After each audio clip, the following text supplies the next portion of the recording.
हे केशव त्वं कृपा सद्भावेन अहं प्रज्वलनं पुनः निर्मामि मार्गदर्शय मम रक्षय असुरं नाशय.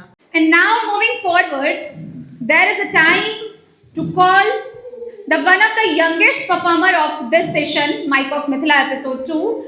And for this, I would like to call Meghna Mishra on the stage for the storytelling. Give a big round of applause for Meghna. ये बच्चे जब अपनी किताबों की दुनिया से निकलकर क्रिएटिविटी में जाते हैं और खुद से लिखना शुरू करते हैं तो ये हमारे लिए कहीं ना कहीं इंस्पिरेशन बन जाते हैं. एक बार जोरदार तालियां मेघना के लिए.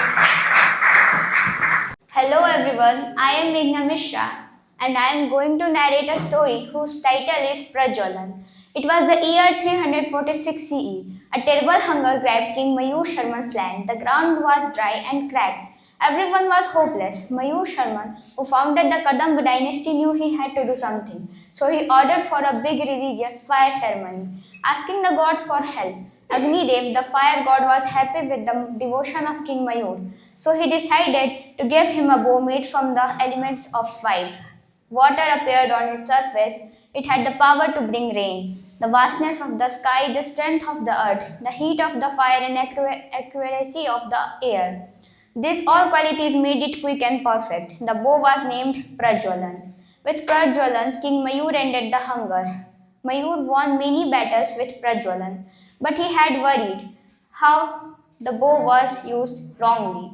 So he decided to give the bow to his best warrior, Sundaram Ranganathan. He was known for his wisdom. He knew the power of the bow and passed it to his best student in archery, Kartik. He was known for his calmness. He treated Prajwalan not just as a weapon but as a trust. He in turn passed it to his daughter, Katyayani.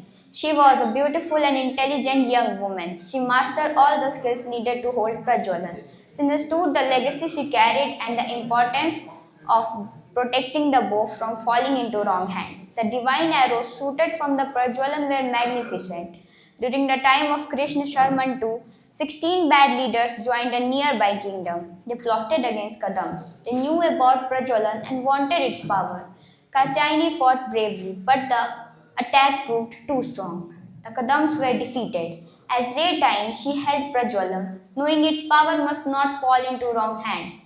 With her last breath, she cursed the bow.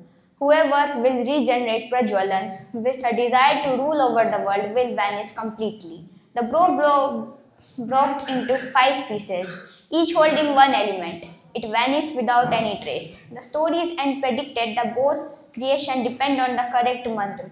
The mantra was, He Keshav Tvam Kripa Sadbhaven Aham Prajwalanam Punah Nirmami Margdarshaya Mam Rakshaya Asuram Nashaya. The search of the lost elements became a dream, a hope of a time when Prajwalan might once again protect the land, but only in the hands of someone with a pure and a good intentions. Thank you. Wonderful.